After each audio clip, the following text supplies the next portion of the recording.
Hey guys, Josiah hit me up today and he was looking for body language material, so I sent him some stuff. And then he came back with, oh no, I was looking for specifically exercises to work on body language, and specifically in the area of facial expressions. And I said, oh, I have some thoughts on that. So I cut together this video riffing on body language and how it applies to pickup and everyday life. You know, like when a guy is self-conscious about his body language, it's generally one of two things.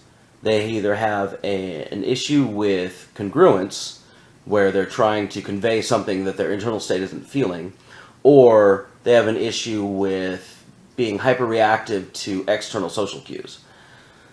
All anxiety or self-consciousness about body language is generally, how am I being perceived? Am I correctly conveying am I being perceived with what I'm trying to convey? And so as far as exercises and dealing with body language, there's all sorts of wonderful things, and I'll list them a little bit later. But the core issue behind it, body language is a symptom of something going on in your internal state, and it has very little to do with conscious processes. What I mean by that is we're sort of evolutionarily designed to give off what they call honest signals in psych. There's a whole body of work by Paul Ekman. He was the guy in the 70s who sort of codified the emotions based on the language of the face. And if you've seen Lie to Me and some of his stuff on TED, he made an entire science about how people's human emotions go from culture to culture to culture, and they don't really change all that much, and we're sort of predisposed to give off certain facial expressions when we're feeling particular emotions. That's really fascinating, and largely the body language that we put out is subconscious. It comes from someplace other than something we can control. And the subconscious signals are a lot more true in the interactions that we have. People, when they see certain things in our body language, they can make decisions very quickly. Malcolm Gladwell calls this thin slicing. They sort of stereotype based on their thoughts and beliefs about what they've seen before. And generally, as far as a survival trait, they're right. So there are a lot of things we can consciously control, like eye contact, like not having a closed-off posture, like, smiling when things are funny. But most of the responses that we have are just reflections of our internal state. So congruence is a real big issue when we're talking about being self-conscious about body language. A lot of times a guy will try to convey something that isn't actually happening inside, like they're nervous and they want to convey confidence, or they're unsure of themselves and they want to display surety. Those types of incongruences are generally the root of most of our body language issues. But a lot of people, they underestimate how smart we are as social animals. Social cues that we give off are obviously, they're obvious to us. Like, we've sort of been socialized for a very long time, and when we see people react in a certain way, we get an immediate reaction internally, and sort of mirror that emotion. They've done a lot of studies where they'll watch a person who's closed off and sort of depressed, and you can mimic that behavior, and you'll begin to feel that inside your own body, because we're all sort of interconnected in that way. We can see that and feel it. And sometimes it's not even conscious. We'll become scared of somebody who's very intimidating. We'll become excited by somebody who's very excited, and those emotions are kind of contagious. But for guys who are trying to convey something that they're not, they're always going to come off a little incongruent, because when they're nervous, it doesn't matter how much they practice faking it, it still comes off as a little bit fake. You know, when you're at a party and you randomly talk to somebody who doesn't really like you, but, you know, the party's there and the environment isn't in a place where they can tell you off or whatever. So then they sort of laugh at your jokes and ha ha ha ha ha and make really nice, friendly, cordial conversation. And you know that they don't really give a shit, and you know, you may respond in the same way, and that honest communication gets sort of shrouded by all these little idiosyncratic layers that we put on to maintain a social mask. Well,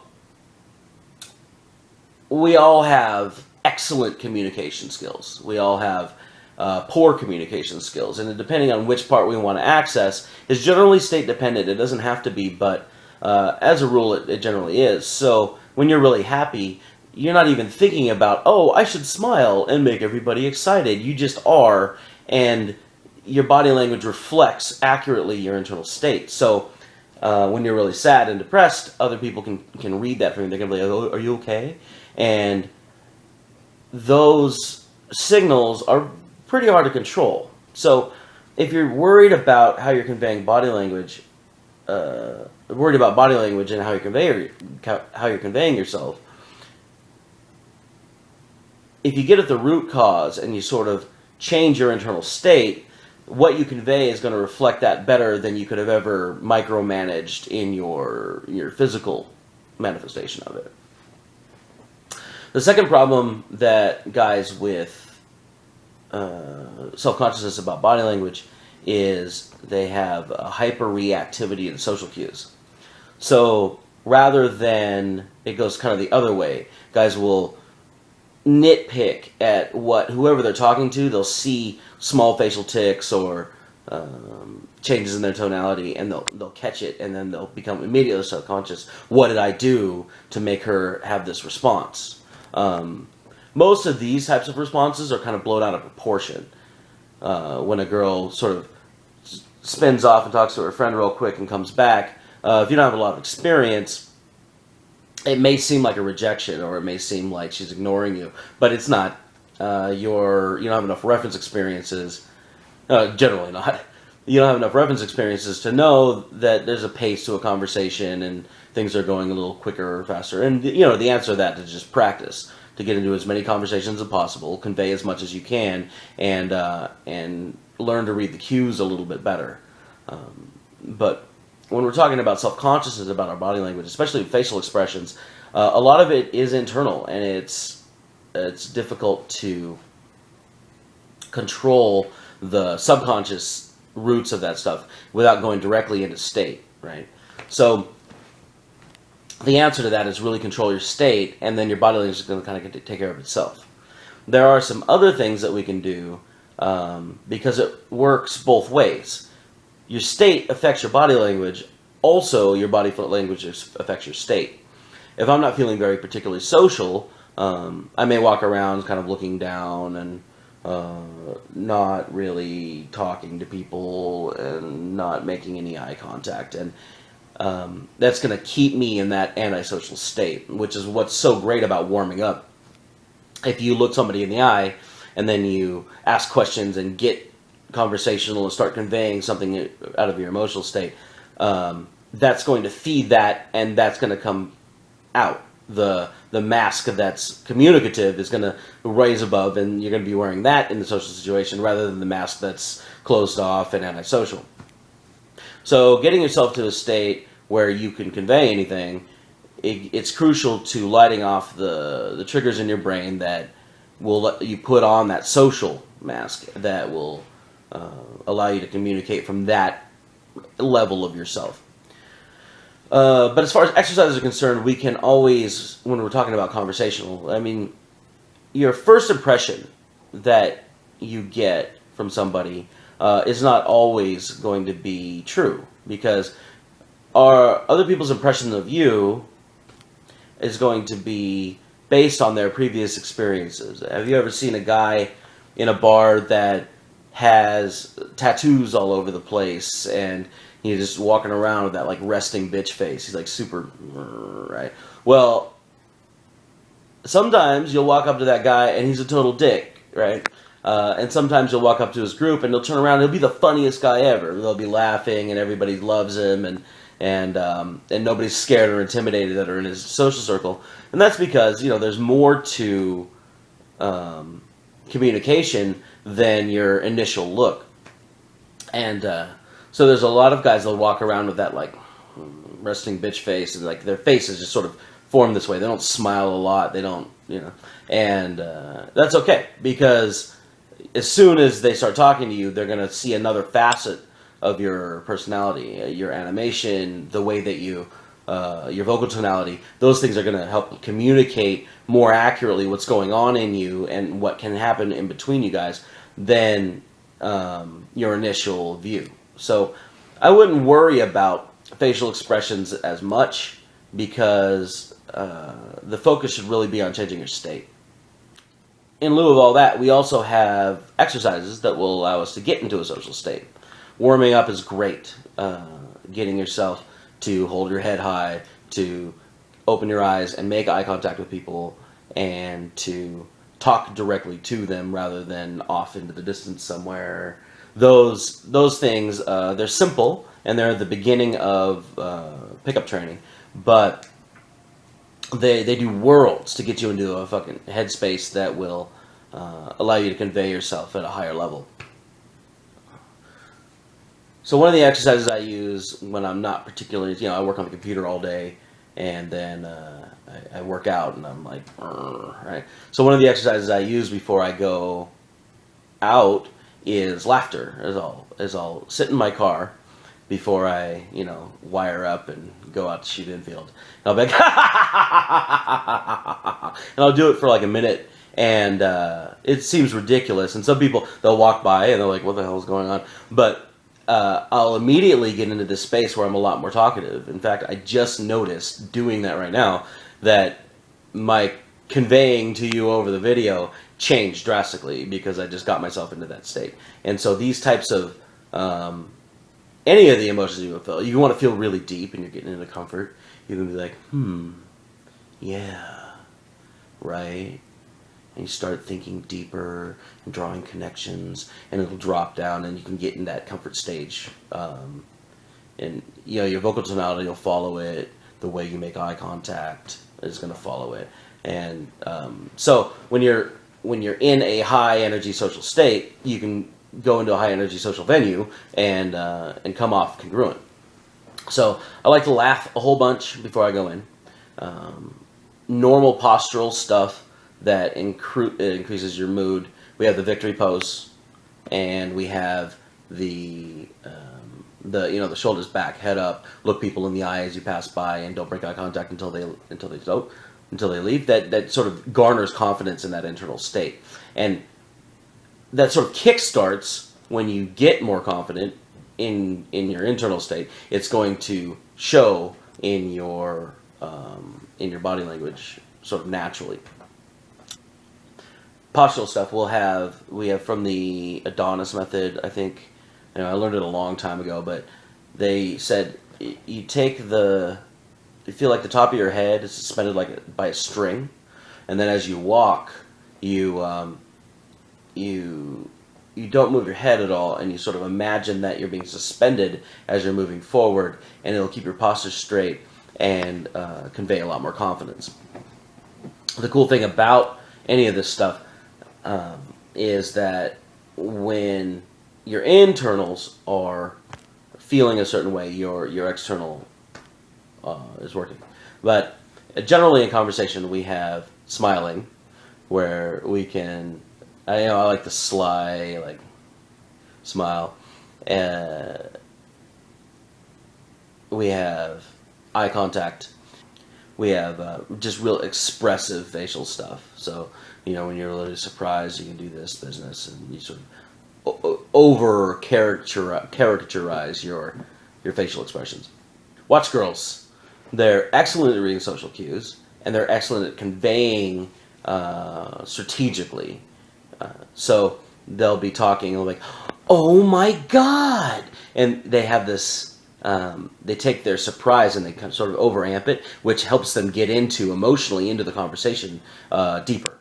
And if you go out one night and you sit close to like large groups of girls, like 3 or 4 or more, you can listen and sort of watch how they act, and you'll get a whole bunch of clues on when an emotion happens. They kick into a different physiological zone that sort of just feeds the conversation. There's a lot more energy.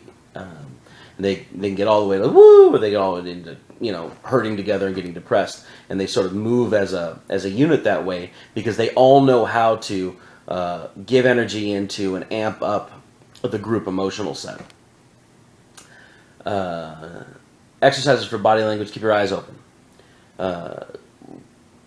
Leo Lowndes, she wrote a whole bunch of books, How to Make Everybody Fall in Love with You, and 43 Things that Make People Fall in Love with You, and there's a bunch of stuff. She's a body language expert, and she talks about different methods. There's a whole bunch of great tactics in her books, but one of the things she uses is what she calls sticky eyes, where she'll stare into somebody's eyes, and as she turns her head, she'll stay staring and then break off. And a lot of times when we start training the first part of an approach, guys will ask, okay, what do I do when I go in there? And we'll say, look, just come back with her name and her eye color. And it forces them to get out of their head and look and figure out what color her eyes are, and at the same time they're making eye contact, and sort of tricks them into being more engaged in the conversation. And so eye contact is key, and you can practice that. When you're practicing vocal tonality, you can practice moving your mouth like larger. When you're working on volume, you can breathe out more, and you have to move your face more in order to make those sounds enunciated. So practicing being louder can actually practice making your face more expressive. So 2 problems with self-consciousness about body language. 1, your internal state is incongruent with what you're trying to convey. So you either convey what you actually feel and be a little bit more authentic, or you get yourself into a state that conveys what you want to be conveying. The second problem is trying to micromanage your own expressions based on the cues that you're reading from other people. And at that point, you just sort of got to stop giving a fuck and be in the moment, sort of taking it in. And a lot of times, we'll be in a conversation, we don't know how to do this with this individual person. All people are different, so we can't expect to be experts at everybody's worldview. And it's a much better place to learn from in that space than it is to try to micromanage how you're conveying yourself. So third, watch girls. Girls have they've been socialized much more than us for a number of different reasons, and they have a clear understanding, almost innate, that allows them to read social cues quickly, generate emotional states, and then spill them out of their faces, and then add to the group emotional state and create a sense of community. So those are my thoughts on body language and facial expressions, and I'll see you tomorrow.